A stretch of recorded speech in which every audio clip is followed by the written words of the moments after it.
السلام علیکم ورحمۃ اللہ وبرکاتہ۔ جی احباب گرامی، آج کی یہ بزم قرآن ہے اور یہاں پر اللہ کی رحمتوں کا سامان ہے، اور انشاءاللہ اس بزم میں بیٹھنے سے ہماری بخشش کا اعلان ہے۔ میں حضرات و خواتین سے ملتمس ہوں کہ اس بزم پاک کا ادب و احترام ملحوظ خاطر رکھا جائے اور ہماتن سراپا گوش ہو کر آج کی اس محفل پاک میں پوری توجہ کے ساتھ انہماک کے ساتھ گفتگو سنی جائے۔ میرے ذمے محترم عبدالرزاق صاحب انہوں نے یہ ذمہ لگایا ہے کہ آپ نے حافظ قرآن کا جو جنت میں مقام ہوگا، تو میں ایک طالب علم ہوں، میں مختصر سی گفتگو کروں گا۔ میرے بعد برادر اکبر قاری عطا الرحمن راشد صاحب وہ انشاءاللہ آپ کو نصیحت بھی فرمائیں گے اور دعائے خیر بھی فرمائیں گے۔ اور یہاں پہ آگے بھی میں دیکھ رہا ہوں کہ نشستیں موجود ہیں، آپ آگے تشریف رکھیے۔ بھائی ابو بکر صاحب مکہ سی ڈی سینٹر والے، ان کی وساطت سے آج کا یہ پروگرام لائیو بھی دکھایا جا رہا ہے اور بعد میں اس کو ان کے یوٹیوب چینل پر بھی اس کو اپلوڈ کیا جائے گا۔ آگے نشستیں خالی ہیں، احباب اگر پسند فرمائیں تو آگے تشریف لے آئیں، تاکہ جو ہے وہ اس بزم میں ہماری جو حاضری ہے وہ فرشتوں کے ہاں اللہ کی بارگاہ میں جو مقدم بیٹھنے والے لوگ ہیں ان میں شامل ہو جائیں ہم لوگ بھی۔ الحمدللہ وحدہ والصلاة والسلام علی من لا نبی بعدہ، قال اللہ تبارک و تعالی ان ھذا القرآن یہدی للتی ہی اقوم، صدق اللہ العظیم۔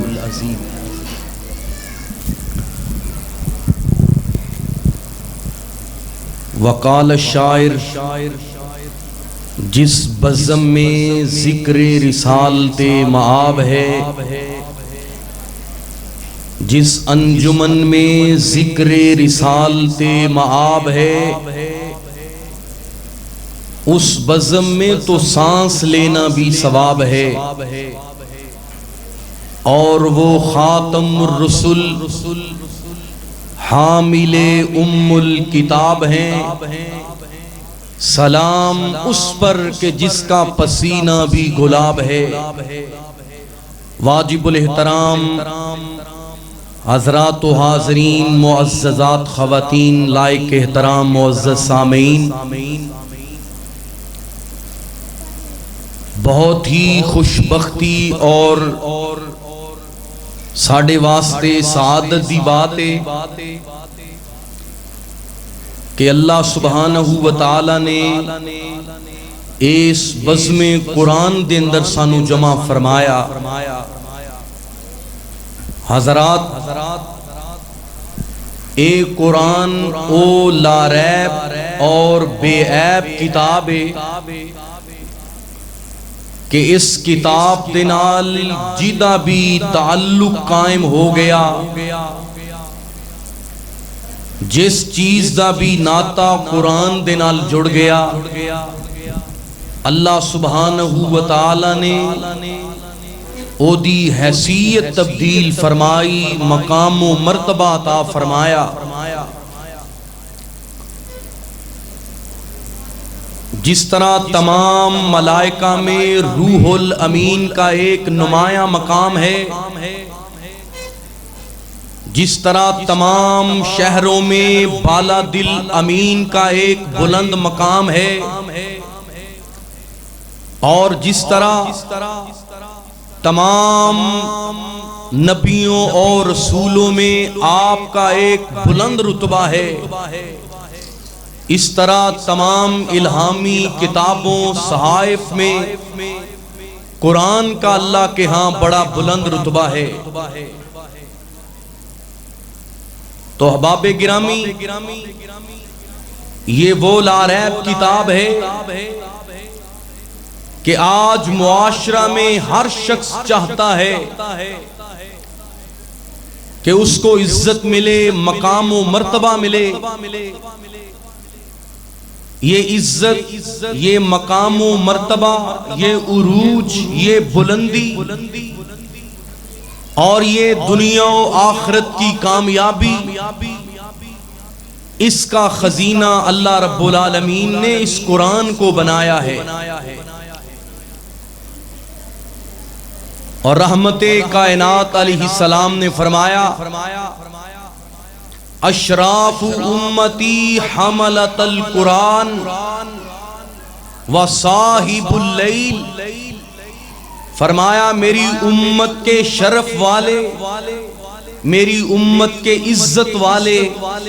اور میری امت کے معزز لوگ حملت القرآن، وہ حامل قرآن ہیں، وہ قاری قرآن ہیں، وہ صاحب قرآن ہیں، جو قرآن کی تعلیم کے لیے گھر سے نکلے، سمندر کی مچھلیاں ان کے لیے دعائے مغفرت کریں، اور آسمان کے نورانی ملائکہ ان حفاظ قرآن کے پیروں کے نیچے اپنے پروں کو بچھا دیں، اور عرش والا رب رحمان فاذکرونی اذکرکم، آسمان میں مالائے اعلیٰ میں ان کا تذکرہ فرماتے ہیں۔ اور یہ حدیث مبارکہ سن لیجئے، فرمایا لا حسد الا فی اثنتین، آج دنیا میں کسی کے حسن و جمال پہ حسد کیا جاتا ہے، کسی کے مال و منال پہ حسد کیا جاتا ہے، اور کسی کے پاس دنیا کی دولتیں، آسائشیں دیکھ کے اس پر رشک کیا جاتا ہے، حسد کیا جاتا ہے۔ رحمت کائنات علیہ السلام نے فرمایا دو میری امت کے لوگ ایسے ہیں جن پہ حسد کیا جا سکتا ہے، اور یہاں پہ حسد بمعنی رشک ہے، اور حسد کرنا اعمال کو برباد کرنے کے مترادف ہے، رشک کرنا ان دو لوگوں پہ جائز ہے۔ ایک وہ شخص آتاہ اللہ مالا، جس کو اللہ نے مال و دولت عطا کیا ہو، اور وہ اللہ کے دیے ہوئے مال و دولت سے دن اور رات کی گھڑیوں میں خرچ کرتا ہے، اللہ کے راستے میں اپنے دونوں ہاتھوں سے سخاوتیں کرنے والا، جس طرح حضرت ذی النورین نے سخاوت کی، حضرت حیدر کرار نے سخاوت کی، پیارے صدیق و فاروق نے سخاوت کی، حضرات صحابہ کرام نے سخاوت کی، ان کی قربانیوں کے، ان کے انفاق کے تذکرے اللہ نے قرآن میں فرما دیے۔ فرمایا میری امت کا قابل رشک بندہ وہ ہے جو اللہ کے راستے میں دن اور رات کی گھڑیوں میں، رمضان ہو غیر رمضان ہو، دن ہو رات ہو، خلوت ہو جلوت ہو، وہ اللہ کے راستے میں خرچ کرنے والا، اس بندے پہ رشک کیا جائے کہ اے اللہ تو فلاں شخص کو دولتیں دی، اس کو مال دیا، اللہ اگر تو مجھے بھی عطا کر دے، میں بھی تیرے راستے میں خرچ کروں، میں بھی تیرے راستے میں اپنے مال کو خرچ کر کے تیرے مقرب بندوں میں شامل ہو جاؤں۔ اور دوسرا وہ خوش نصیب ہے وَرَجُلٌ آتاہ اللہ القرآن، کہ جس کو اللہ نے قرآن کی دولت سے نوازا ہے۔ اور سن لیجئے دنیا میں بڑی بڑی دولتیں ہوں گی، یہ صدارت، یہ وزارت، یہ دنیا کے عہدے اور منصب، یہ دنیا کی بادشاہی و سرداری، یہ دنیا کے خزانے، مال و منال، یہ بہت بڑی دنیا کی جو دولتیں ہیں، ان میں سب سے بڑی دولت قرآن کی دولت ہے، کیونکہ آپ علیہ السلام نے فرمایا وَرَجُلٌ آتاہ اللہ القرآن، جس کو اللہ نے قرآن کی دولت سے نوازا ہے، اور وہ دن اور رات کی گھڑیوں میں قرآن کی تلاوت کرتا ہے، لوگوں کو قرآن سکھاتا ہے، کبھی مصلی رسول پہ، کبھی ممبر رسول پہ، کبھی مسند پہ اور کبھی اللہ کی آیات کی تلاوت، بڑے بڑے مقامات پہ وہ اللہ کی آیات کو سناتا ہے۔ فرمایا اس بندے پہ رشک کیا کرو، اولاد والو اس حافظ قرآن پہ رشک کیا کرو، اور دل میں یہ خواہش اور ارادہ پیدا کیا کرو، اے اللہ فلاں کو تو نے حافظ قرآن بنایا، فلاں کو تو نے عالم دین بنایا۔ اور اللہ کی ذات کا یہ شکر ہے، حضرت قاری صاحب جانتے ہیں میرے والد گرامی کی 65 سال عمر ہے، ڈاکٹر صاحب بھی ماشاءاللہ جانتے ہیں، وہ 65 سال کی عمر میں اس مرتبہ بھی انہوں نے پورا قرآن پاک سنایا۔ اور حضرت الامیر امیر محترم پروفیسر ساجد میر صاحب اللہ ان کی عمر دراز فرمائے، جنہوں نے 80 سال کی عمر میں قرآن پاک کی مکمل تلاوت سیال کوٹ کی سرزمین پہ سنائی۔ اور مجھے حضرت امیر محترم کے خاندان سے یہ بات یاد آئی، چونکہ یہ بزم قرآن کی ہے، حضرت امیر محترم پروفیسر ساجد میر صاحب یہ وہ خاندان ہے کہ ان کے دادا جان حضرت ابراہیم میر سیال کوٹی رحمت اللہ علیہ جب وہ پیدا ہوئے، ان کی ماں نے یہ نیت کی، ان کی ماں کا یہ ارادہ تھا کہ اے اللہ تو اس میرے بیٹے ابراہیم کو حافظ قرآن بنا دے، اس کو اپنے قرآن کا قاری بنا دے۔ اور یہ تمنائیں نیک ماؤں کی ہوتی ہیں، اور ماں کی یہ تمنا و آرزو تھی۔ والدین کی دعا اللہ کی بارگاہ میں بہت جلدی قبول ہوتی ہے۔ ہم جاتے ہیں اللہ کی جناب دوسرے وسائل اور ذرائع اختیار کرتے ہیں، حالانکہ جو والدین کی دعا ہے وہ بہت اولیاء سے بھی زیادہ اولاد کے حق میں سنتا ہے۔ ماں نے ماہ رمضان کی آمد ہے، ماں نے کہا اللہ اس میرے بیٹے کو قرآن سنانے والا بنا دے۔ اور وہ ماں پوچھتی ہے، بڑھیا مسجد کے خادم سے پوچھتی ہے کہ بزرگوں سے پوچھا کہ اس مرتبہ ہماری مسجد میں قرآن کون سنائے گا؟ اس اللہ کے نیک بندے بزرگ نے کہا کہ جس حافظ قرآن نے ہماری مسجد میں قرآن سنانا ہے اس کا نام ابراہیم ہے۔ ماں کے دل میں یہ آرزو اور زیادہ ہو گئی، انہوں نے کہا، کہنے لگی اللہ میرے بیٹے کا نام بھی تو ابراہیم ہے، میں چاہتی ہوں کہ وہ حافظ قرآن میرا بیٹا ہی ہو۔ اور بیٹے کے سامنے ہاتھ اٹھاتی ہے، دعا کرتی ہے، اور بیٹا کیسا نیک بخت ہے، کہتا ہے اماں تو دعا کر میں محنت کروں گا۔ اور پھر اللہ بھی ایسے لوگوں کو صلہ عطا فرماتے ہیں۔ حضرت ابراہیم میر سیال کوٹی وہ عظیم شخصیت ہیں کہ جنہوں نے رمضان کا پہلا روزہ پہلا سپارہ سنایا، دوسرا دن ہوا دوسرا پارہ سنایا، تیسرا دن تیسرا پارہ، چوتھا دن چوتھا پارہ، پانچواں دن پانچواں پارہ، چھٹا دن چھٹا پارہ، روز ایک پارہ یاد کر کے لوگوں کو سناتے۔ ادھر 30 روزے ختم ہو گئے، ادھر میرے امام کا قرآن ختم ہو گیا۔ لوگوں کی ماں کو اپنے بچوں کے عمدہ جوڑوں کی خوشی ہے، لوگوں کی ماں کو عید کی خوشی ہے۔ میرے امام کی ماں کو عید کی خوشی سے بڑی اپنے بیٹے کے حافظ قرآن ہونے کی خوشی ہے۔ یہ کتنی بڑی سعادت کی بات ہے۔ ہمارے اسلاف وہ ہیں اور ہمارے اکابرین وہ ہیں، اور ایسی داستانیں بھی ملتی ہیں کہ ایک مہینہ میں قرآن پاک حفظ کیا گیا۔ تو یہ قرآن کی بزم ہے۔ میں اپنی ماؤں بہنوں بیٹیوں سے بھی ملتمس ہوں، سورہ واقعہ یاد کیجئے۔ حضرت عبداللہ بن مسعود رضی اللہ تعالیٰ عنہ، آپ میری بات سن رہے ہیں نا؟ میں حضرات کو خواتین سے ملتمس ہوں، بڑی توجہ سے بات سنیے گا۔ حضرت عبداللہ بن مسعود کی 9 بیٹیاں تھیں، اور 9 کی 9 بیٹیاں قرآن پڑھنے والی، قرآن جاننے والی۔ وقت کے خلیفہ نے بیت المال سے مدد کرنا چاہی۔ حضرت عبداللہ بن مسعود نے کہا بیت المال کے وزیر خزانہ کو میرا یہ پیغام دے دو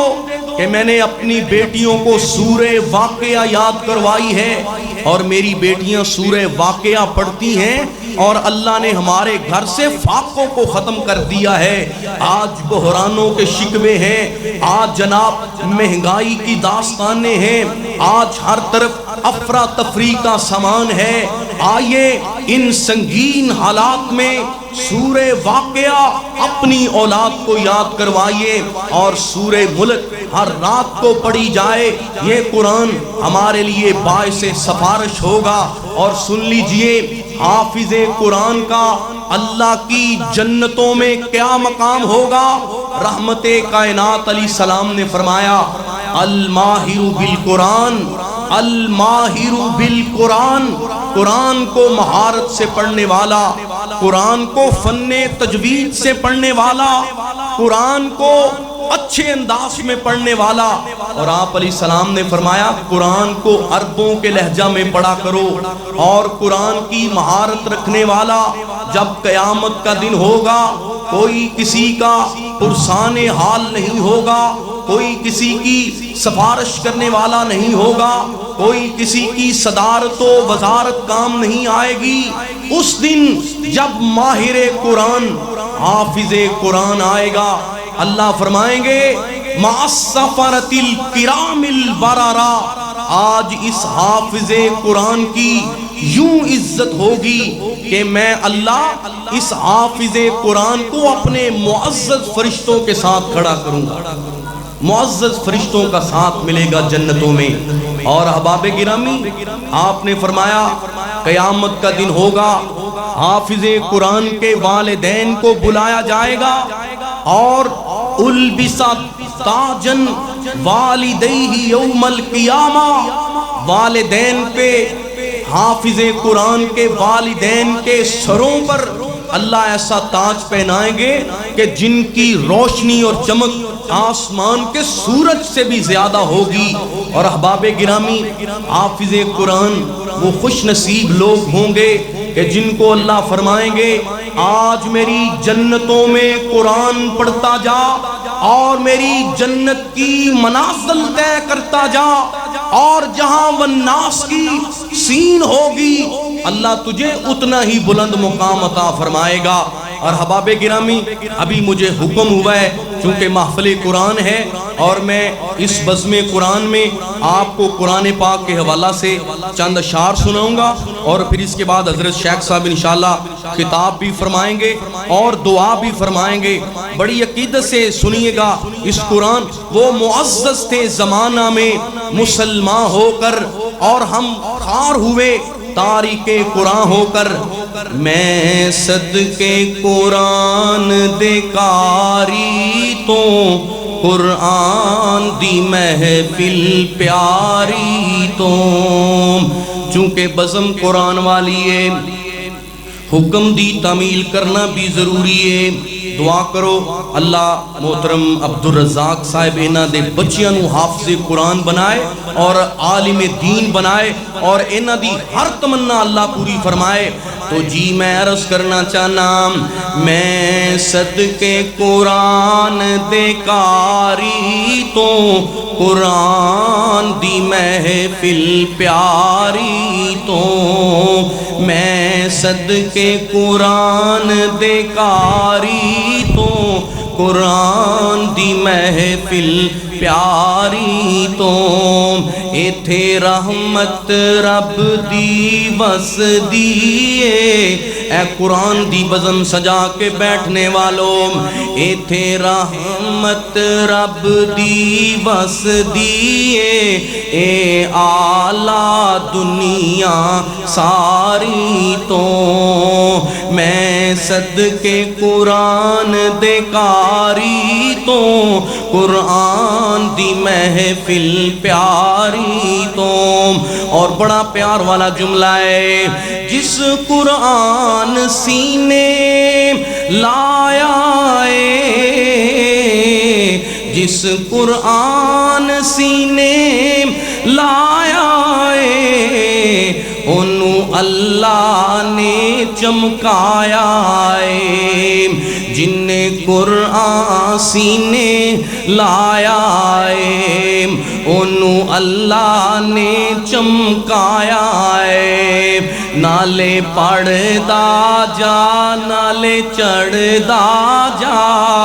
اے اچا مقام عطایا ہے۔ ماں باپ نو نوری تاج ملن، جڑیاں گلاں میں تینوں سنائیاں نے ان سن ذرا انہاں دا ترجمہ اے چند جملیاں دے اندر کرنا چاہنا، بڑے پیار نال عرض کرنا چاہنا۔ جس قرآن سینے لایا ہے انہوں اللہ نے چمکایا ہے۔ نالے پڑھدا جا نالے چڑھدا جا، تیرا اچا مقام بنایا ہے۔ ماں باپ نو نوری تاج ملن، ماں باپ نو نوری تاج ملن، قربان تیری سرداری تو میں صدقے قرآن دے کاری تو، قرآن دی محفل پیاری تو میں صدقے قرآن دے کاری تو، قرآن دی محفل پیاری تو۔ اے او برکت دا خزینہ ہے، اے او پیار دا میرے بھائی رحمت دا خزینہ ہے، بزم قرآن والی ہے۔ کیوں نہ میں جھڑیاں لا دیاں، حکم دی تعمیل کر دیاں۔ ساڈی قسمت چ رب دی کتاب آ گئی، ساڈی قسمت چ رب دی کتاب آ گئی۔ اے بہت میرے بھائی اللہ دی طرفوں انعام ہے۔ عید دا دیہڑا سی حضرت قاری صاحب ڈاکٹر صاحب کہن لگے تساں لازمی آنا ہے تے قرآن دیاں گلاں سنانیاں نے، اے ساڈے لئی بھی سعادت دی بات ہے۔ دعا کرو اللہ پاک اے ڈاکٹر صاحب دے بچیاں نو عالم دین بنا دے۔ ماشاءاللہ جامعہ سلفیہ پڑھ رہے نے اور اس بچے نو انشاءاللہ اسی داخل کروانا ہے اوتھے۔ دعا کرو اے شمع روشن رہے، انہاں بچیاں نو اللہ دین دا خادم بنائے، حافظ قرآن بنائے، اور ماشاءاللہ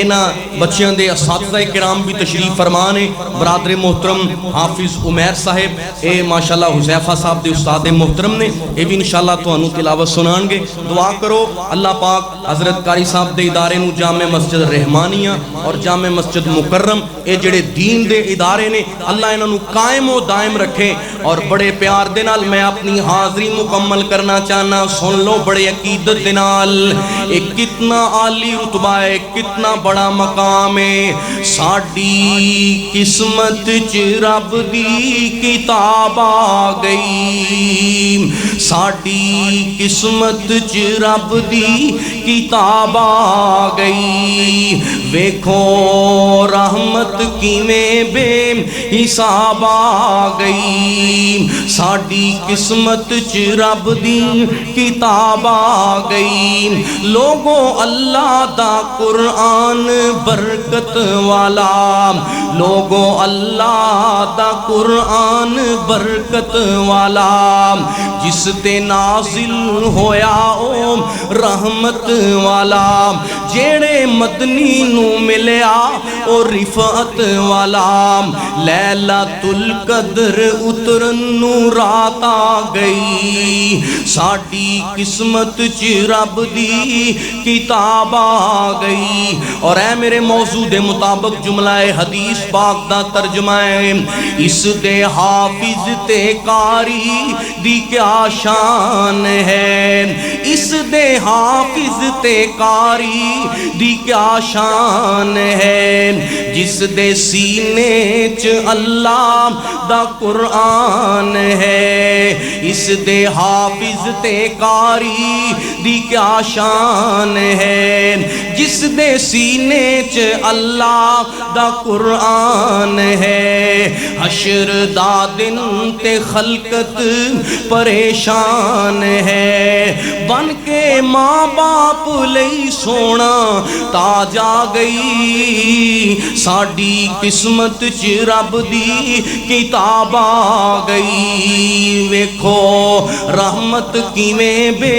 حساب آ گئی اور میرے بھائی سن لو ذرا قرآن دی بزم سجانے والوں لوگو آدم نو معافی دی آیت ملی لوگو آدم نو معافی دی آیت ملی ہزاراں ایتاں دی سانو سعادت ملی ماہ رمضان تو بعد جیڑا بندہ چاہندا ہے کہ وہ ویکھ لوے کہ وہ دے ماہ رمضان دے عمل قبول ہوئے نے کہ نہیں انہوں ایک پیمانہ دس دیاں ماہ رمضان تو بعد جڑے قرآن پڑھ دینے ماہ رمضان تو بعد بھی 5 نمازاں دی حفاظت کرنے والے ماہ رمضان تو بعد بھی خرچ کرنے والے تہجد پڑھنے والے حضرت امام حسن بصری فرماندے نے او اس بات تو راضی ہو جان کہ اللہ نو انہاں دے اعمال پسند آ گئے اس واسطے میرے بھائی یہ تعلق دائمی بنا لو لوگو آدم نو معافی دی آیت ملی ہزاراں ایتاں دی سانو سعادت ملی حشر دا دن سفارش شفاعت ملی نور قبراں دا بن میں تاب آ گئی ساڈی قسمت چ رب دی کتاب آ گئی اینو پڑھن والا بھی شان والا پڑھان والا بھی شان والا سنن والا بھی رتبے والا ہے ایندہ پیغام پہنچان والا بھی رتبے والا ہے اس واسطے میرے بھائی وہ معزز تھے زمانہ میں عامل قرآن ہو کر ہم خار ہوئے تارک قرآن ہو کر اگر آخرت دیاں کامیابیاں چاندے ہو آؤ قرآن دے نال تعلق مضبوط کر لئیے قیامت دا دن ہوئے گا جتھے دولتاں کم نہیں آنیاں جتھے میرے بھائی دنیا دی کوئی چیز بھی کم نہیں آئے گی اتھے تیرا پڑھیا قرآن میری سرکار نے فرمایا اقرأ القرآن فَإِنَّهُ يَأْتِي يَوْمَ الْقِيَامَةِ شَفِيًّا لِصَحَابِهِ قرآن پڑھیا کرو میرے بھائی جس گھر دے اندر قرآن پڑھیا جائے اوتھے اللہ شیطانی ساریاں چالاں مٹا دیندا ہے اللہ پاک دشمناں دیاں شرارتاں تو بچا لیندا ہے گھراں دے اندر قرآن پڑھیا جائے دفتراں دے اندر قرآن پڑھیا جائے میرے بھائی چلدے ہیں پھردے ہیں اٹھدے ہیں بیٹھدے ہیں زبان تے اللہ دا ذکر جاری رہنا چاہیے فرمایا قرآن دی تلاوت کریا کرو قیامت دا دن ہوئے گا ایک قرآن تواڈی وکالت کرے گا تواڈی سفارش کرے گا اور اللہ دے سامنے تواڈے واسطے نجات دا تواڈی کامیابی دا مقدمہ لڑے گا اس واسطے آئیے قرآن پاک دے نال اپنا تعلق مضبوط کیجئے جے چاندے ہو اللہ دی عدالت دے اندر میدان محشر دے اندر عزت ملے ایک بچہ نا اینا نیک ہے کہ جناب ایک قرآن پڑھ دائے اللہ پاک دے والدین دے درجے بلند کر رہا ہے مشکات شریف دی روایت ہے ایک شخص فوت ہویا اینو قبر دے اندر جنت دے درجات دکھائے جا رہے اے پوچھ دائے اللہ اے قبر دے اندر مینو ٹھنڈیاں ہواواں آ رہی نے درجے دکھائے جا رہے نے اللہ فرماندے نے اے تیرا عمل نہیں اے تیری اولاد دی نیکی ہے انہاں دی کیتی بخشش دی دعائے اس واسطے میرے بھائی اولاد دی تربیت کیجئے اولاد نو حدیث تے قرآن دا خاتم بنائیے اللہ پاک میرا تواڈا خاتمہ ایمان تے فرمائے وآخر دعوانا ان الحمدللہ رب العالمین